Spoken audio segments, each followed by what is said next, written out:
Welcome to Pindar Poetry. We hope you learned something new. You begin inside a match or training session that lets you change tactics on the fly. Pause the game and go to Team Management, then Custom Tactics. This opens the editable screen. You must pick the slot you will modify, select one used by your active lineup. Once selected, the editor shows formation, width, and depth.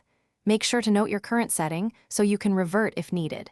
Now you're ready for detailed adjustments. You now change the core values: defensive line, pressure, and aggression. These determine risk versus safety. Next, adjust build-up play by setting speed, passing style, and width. Faster with direct passing creates quick transitions, slower keeps possession. For offense, change attack width, tempo, and forward runs to shape chances. Wider spreads stretch defenses, narrow focuses central attacks. As you tweak, watch the mini-simulator or a short clip to confirm behavior matches your plan. Finally, assign player instructions and specialist roles like set-piece takers. This pins individual behavior to your tactic.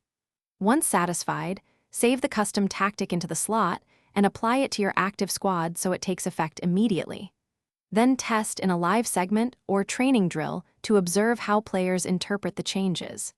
If things go wrong, make small incremental tweaks rather than large swings, and use the Save As feature to preserve working versions before major edits. Thanks for watching. Consider subscribing if we helped you.